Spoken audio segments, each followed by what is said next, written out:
So a lovely good morning to those on Facebook who actually show up.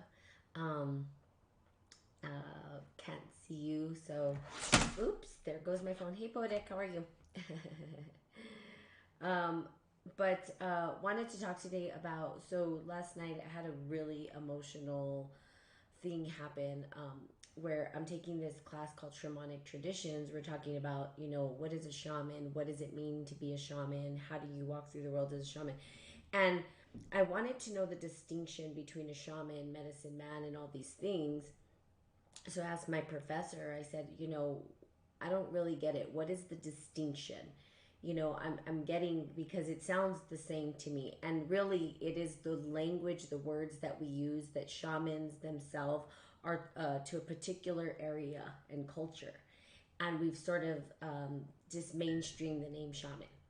And I'm very, very careful about these things, right? Because I feel like they get watered down. I feel like everybody wants to be a shaman, not really understanding the truly deeply rooted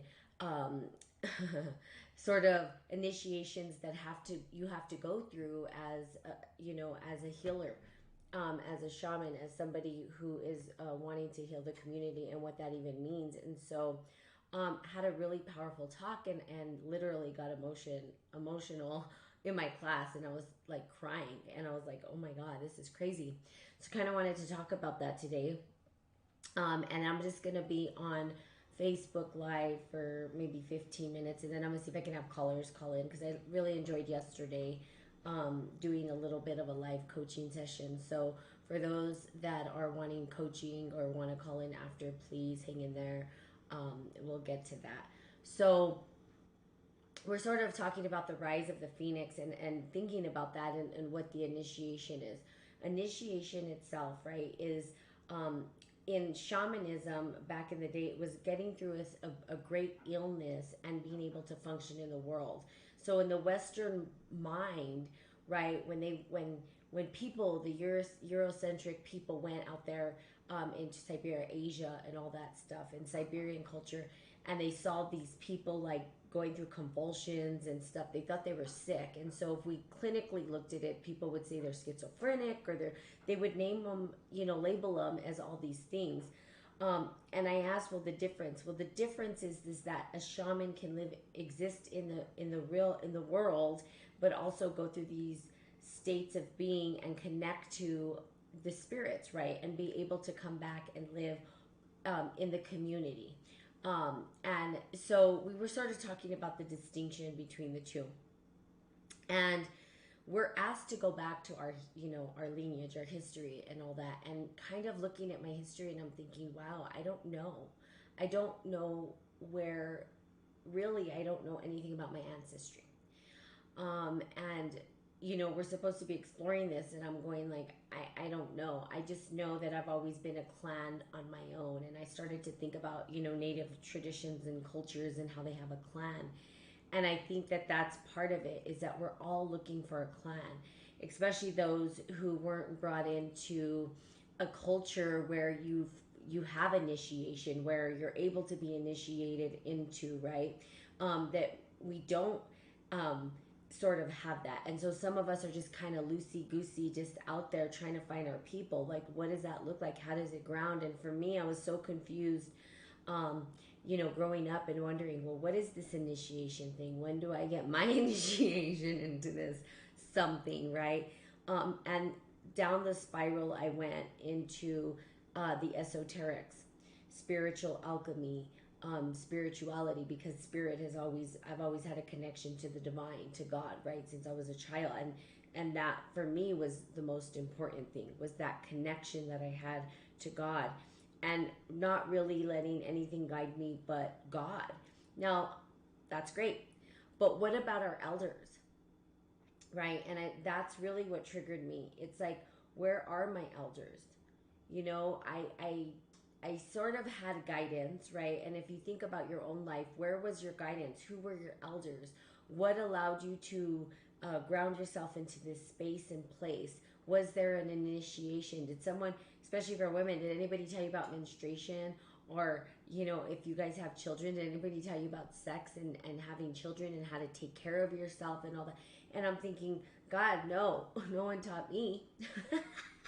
It was just kind of like, oh, well, there's this thing that happened. Oh, okay, well, do this. But there was never really like a lead up into that, right? A lead up into initiating us into, here's what's going to happen. Here's how this is sacred. And that's, the tradition's been lost, right? Yeah, I know, poetic, it's crazy. And so because of that, I feel individuals and people, right, are sort of looking for their clan. And I started to think, God, where's my clan?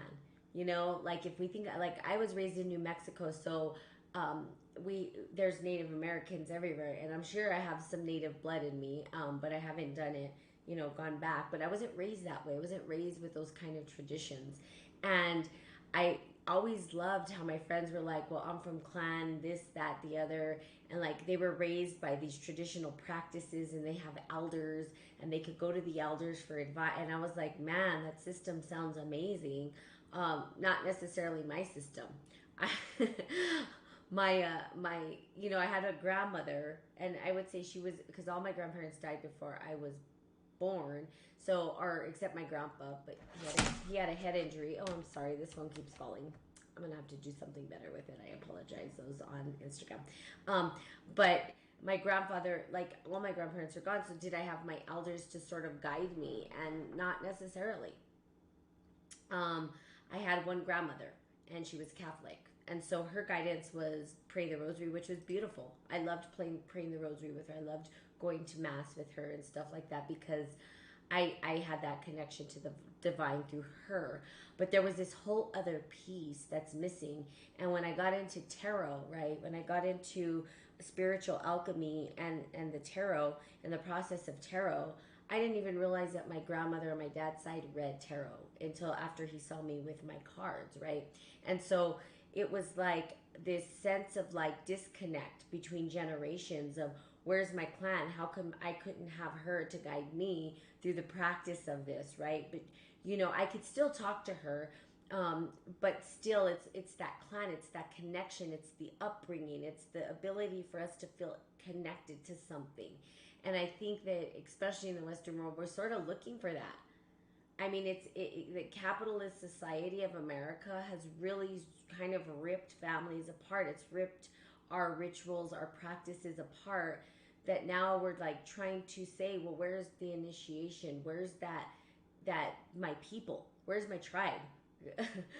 That's what I'm saying. Where's my tribe? And me saying, how do I integrate this stream of the elder and initiation into the next generation of youth, right? Because it's really about the youth now. And so for me, I'm like, wow, last night I was thinking, you know what? My clan is my family, right? That's my clan. And I'm going to do whatever I can to support them, whatever I can to help them out. And so they are my clan at this point. But just really thinking about the shaman practices, and I know that shamanism has become this really popularized thing. It's been popularized, and it, in a way, I feel like there's more to the story, right? If when we become medicine people, it comes to us. We don't go to it, and there's this really big, intense journey that we go through, and we do it for the betterment of humanity. So part of it too is discovering your medicine. What is your medicine, right? What is your medicine that you're going to give back to the community, that you're going to support to the community, and give back to humanity? And so these deeper questions really brought me to tears, right? And then I started to think about the coaching call that I had yesterday online, and this individual, right, Laura, was her name, and going through this great transition, right? A transition that is so huge that internally can imagine what that individual is going through. They're trying to find their clan. Where's my space? Where are my people? Where are the ones that are going to, maybe accept me? And maybe the one person that accept me now is going to pass away. And now what do I have? Do I have a community of individuals I can go to, right? And so then we have some communities, right? They could go to the LBGT communities and stuff like that. But beyond that, it's having that place where we can connect to people and build a clan, right? And have these sort of, I don't want to say rules, but these spiritual principles that everybody kind of lives by, and they say, yes, we agree to this as a spiritual community. This is what we agree to. We agree that we're gonna be authentic. We agree that we're gonna be vulnerable. We agree that we're gonna love and forgive. We agree, and then we have these things, and then we say, okay, now how do we teach the young ones how to go through the process of forgiveness and love and compassion, and then, right, initiate them into adulthood and puberty. I never got that. So I don't know if you guys did. And if you did, you can share with me. I would love to hear, because I think that's amazing if you did. I certainly didn't. No one told me anything. I was just like out there on my own. I didn't either. Yeah, it's crazy, right? It's like did anybody really? And I think that we are now at a point where we're like, gosh, where I said yesterday to my professor, this is what brings me to tears, is where's my initiation? I mean, I've always been in the question of that. Have I gone through initiation? Have I been initiated? If I did, I think it was through God's right? Figuring shit out ourselves. I know. It's like, okay, you're 18, Western world, you're 18, go out on your own, figure it out. And you're like, wait, what? I have to buy soap. I have to buy tissue paper for myself. I didn't even know I had to do these things. That's kind of how it was when I got my first place. I was like, I called my mom and I'm like, I have to like buy this stuff. She just laughs. She laughs at me. But she never taught me, right? She didn't know.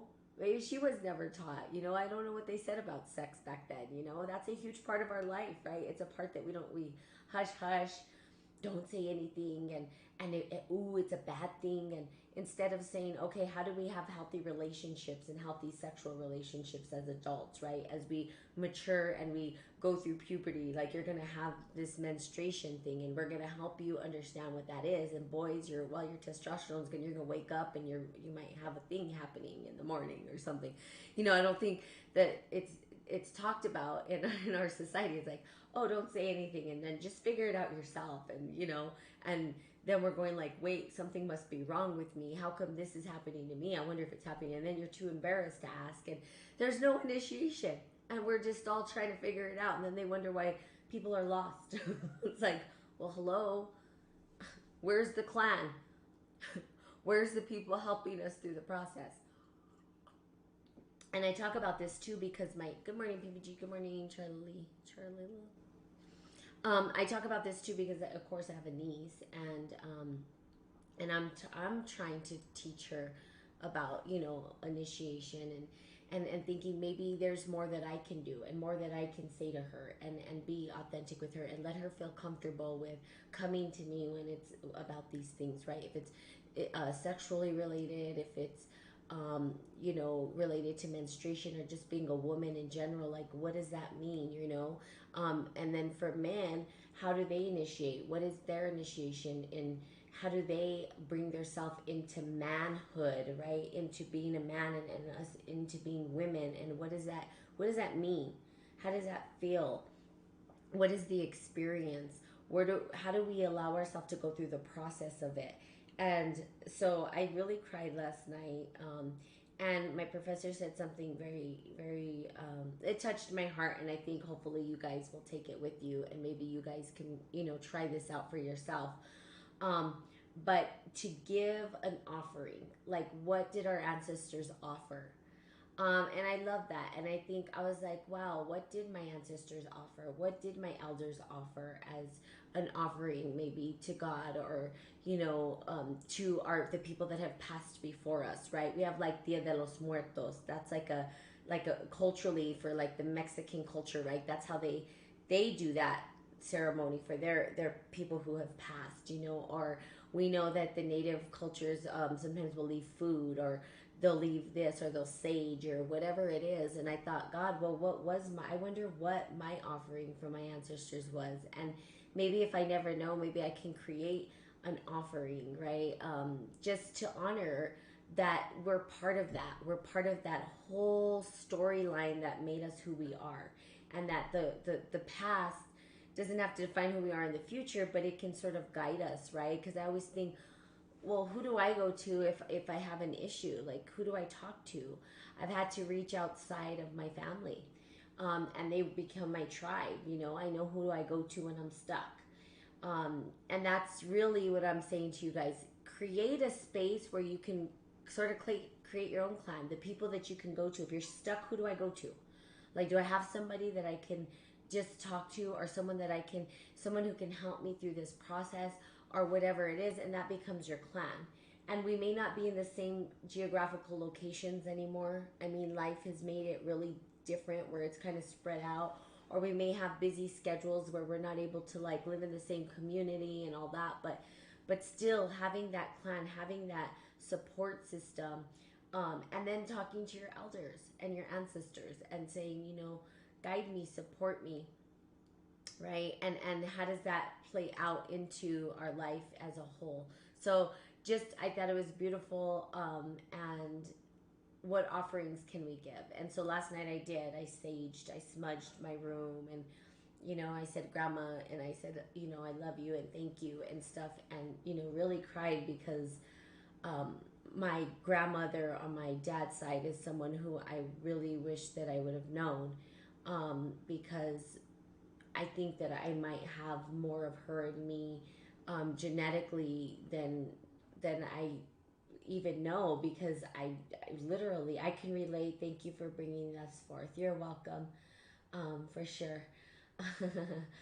um, and so I think it's just beautiful, right? And so what are the offerings? I sage, I smudge. My grandmother, like I said, she read cards. My dad, he's Catholic, right? And he saw me reading cards, and I was like, oh my God, my dad's gonna kill me, right? And he came in and he goes, wow, he goes, your grandma used to read cards. And I was like, what? And he's like, yeah. And I was like, because Catholics and Christians think that it's evil, right? And so I'm like, oh, I was like, really? And he's like, yeah.